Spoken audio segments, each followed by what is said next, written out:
नीम करोली बाबा की पूरी कहानी। उन्होंने अपने पूरे जीवन काल में ऐसे क्या चमत्कार करे जिसकी वजह से लोग उन्हें स्वयं हनुमान जी का रूप बुलाते हैं। राधे राधे दोस्तों, मेरा नाम है सोहेल एंड आप देख रहे हैं मिथ भारत। एंड आज की इस वीडियो में हम जानने वाले हैं हमारे नीम करोली बाबा की पूरी कहानी एंड उनके ऐसे चमत्कार जिनको जानकर कोई भी हक्का बक्का रह जाए। So, plug your headphones in, close your eyes, क्योंकि यहाँ पर मिथ नहीं इतिहास बोलता है। दोस्तों, हमारे नीम करोली बाबा का असली नाम लक्ष्मी नारायण शर्मा था और उनका जन्म 1900 के आसपास उत्तर प्रदेश के अकबरपुर गांव में हुआ था। उनकी शादी बड़ी कम उम्र में हो गई। वो 11 साल के थे जब उनकी शादी उनके पिताजी ने करवा दी थी। पर शादी के कुछ टाइम बाद उनका मन अपनी गृहस्थी लाइफ से पूरी तरह उठ गया था, तो उसके कारण वो एक दिन जंगलों में साधना के लिए चले गए अपनी गृहस्थी लाइफ को पूरी तरह छोड़कर। पर क्या हुआ कि एक दिन एक बूढ़े आदमी ने उनके पिताजी को इन सब बात के बारे में बता दिया। उन्होंने कहा कि तुम्हारा बेटा लक्ष्मी नारायण अपनी गृहस्थी लाइफ को छोड़कर जंगलों में साधना के लिए चला गया। End of course Neem Karoli Baba जी के पिताजी मोह के कारण बड़े घबरा गए। उन्होंने इस मोह के कारण अपने बेटे यानी नीम करोली बाबा को साधना से जंगलों से वापस बुला लिया। उन्होंने गृहस्थी लाइफ में वापस लिया। लेकिन घर लौटने के बाद भी नीम करोली बाबा का मन गृहस्थी में लग नहीं रहा था, जैसे मानो कि उनकी किस्मत में ही लिखा था कि उन्हें आगे जाकर बहुत बड़े साधु बनना है। इस कारणवश उन्होंने इस बार सबको बताकर अपने साधना के रास्ते पर चले गए। उन्होंने यात्रा शुरू कर दी। तो दोस्तों, वैसे तो नीम करोली बाबा के चमत्कारों की काफी लंबी लिस्ट है। उनमें से जब एक बार वो एक ट्रेन में बिना टिकट के चढ़ गए और ये टाइम था ब्रिटिश एम्पायर, और जब उस ट्रेन की टीटीई को इस बात का पता लगा तो उन्होंने नीम करोली बाबा को बीच जंगल में उतार दिया और कहा कि निकल जाओ उस ट्रेन से। और जब बाबा उस ट्रेन से निकल गए, अब मानोगे नहीं, पर वो ट्रेन वहां पर कम से कम 4-5 घंटे तक रुकी रही और वो अफसर काफी ज्यादा परेशान था। मतलब उसे समझ नहीं आ रहा था कि हो क्या रहा है। और तभी उस ट्रेन में सवार एक भक्त जो शायद नीम करोली बाबा के चमत्कारों को जानता था, उसने उस टीटीई को कहा कि भाई नीम करोली बाबा को जल्दी से अंदर बिठा दो, वरना कुछ दिक्कत भी हो सकती है। और इस बात को सुनकर उस टीटीई ने बाबा को उस ट्रेन में वापस आने को कहा। पर बाबा की वहां एक शर्त थी। बाबा ने कहा कि एक ही शर्त पर ऊपर आऊंगा कि यहाँ पर एक रेलवे स्टेशन बनना चाहिए। तो अफसर के पास कोई और ऑप्शन तो था नहीं, उसने उस शर्त को हाँ कह दिया और आज भी वो रेलवे स्टेशन उस जगह पर है। उस रेलवे स्टेशन का नाम है नीम करोली रेलवे स्टेशन। अगर आपको यकीन नहीं होता तो आप गूगल पर चेक भी कर सकते हो। और जैसे ही नीम करोली बाबा उस ट्रेन में चढ़े, तभी ट्रेन स्टार्ट हो गई और सारे के सारे लोग जो उस ट्रेन में सवार थे काफी ज्यादा अचंभित होकर नीम करोली बाबा की जय जयकार करने लगे। इवन वो टीटीई।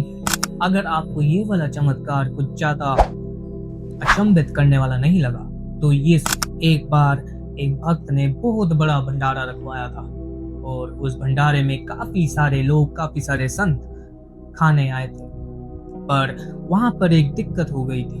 वो दिक्कत थी कि उनके पास घी खत्म हो गया था, मतलब पूरी तरह खत्म हो गया। वो जो भक्त था जिसने भंडारा करवाया था, जिसने लगवाया था भंडारा, वो काफी ज्यादा परेशान हो गया।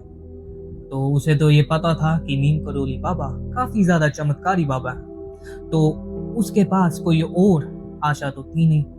तो उसने नीम करोली बाबा पर विश्वास रखकर उनके पास मदद मांगने गया। नीम करोली बाबा ने तब अपने भक्तों से कहा कि जो कैंची धाम के पीछे एक नदी बहती है, वहां से बाल्टियों में पानी भर कर लाओ। और जैसा कि बाबा ने कहा था, भक्तों ने वैसा ही करा। और जब वो भक्त बाल्टियों में पानी भरकर लाए और नीम करोली बाबा ने उन बाल्टियों को एक कमरे में ले जाकर, जहां पर कोई और नहीं था, कुछ ऐसा जादू करा, कुछ ऐसा चमत्कार करा कि वो बकेट्स में जो पानी था वो घी में तब्दील हो गया।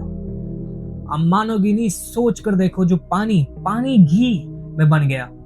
मतलब जो वहां पर लोग थे, जब सबको इस चमत्कार के बारे में एट मोमेंट पता लगा, सारे के सारे पागल हो गए। सबने मैं बता रहा हूँ, नीम करोली बाबा की और जय श्री राम की जय जयकार लगाई। मतलब हर कोई वहां पर स्थित बंदा नारे लगा रहा था, नीम करोली बाबा की जय, जय श्री राम, ये सारे नारे लगा रहा था हर कोई वहां शो।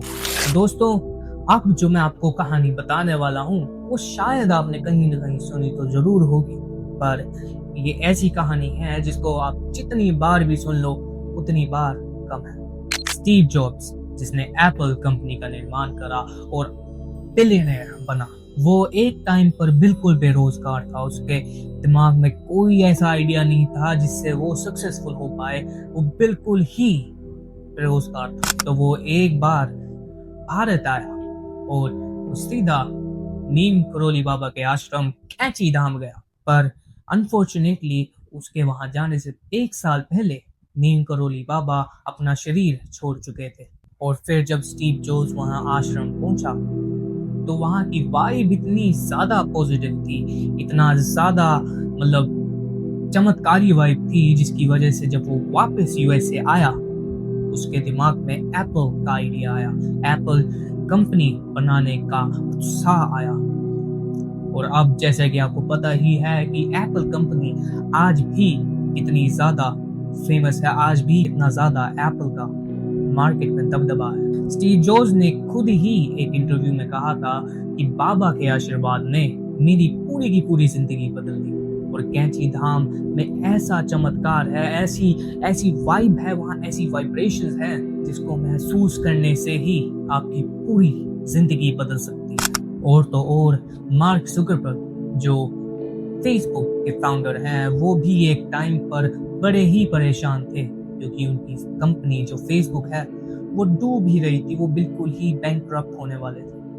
तो उन्होंने उस समस्या का समाधान निकालने के लिए अपने मेंटर का सहारा लिया, जो कि थे स्टीव जॉब्स।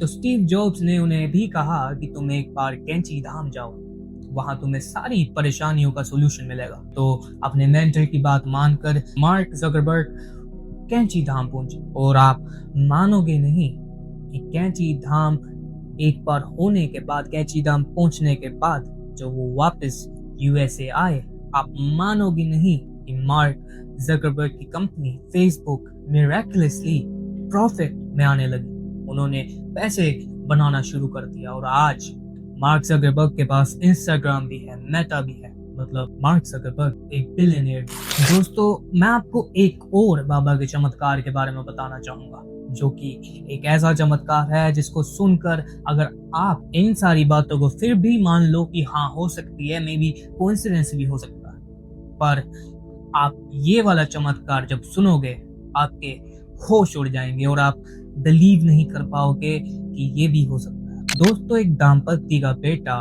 वर्ल्ड वॉर 2 में भूटान में सरहद पर लड़ रहा था और जब बहुत टाइम बाद उनका बेटा उनके घर वापस नहीं आया तो नीम करोली बाबा उनके घर गए और उनसे कहा कि मुझे आप खाना खिलाओ, मुझे भूख लग रही। और बाबा ने ये भी कहा कि आज मैं आपके घर में ही रुकूंगा, आपके घर में ही रात गुजारूंगा।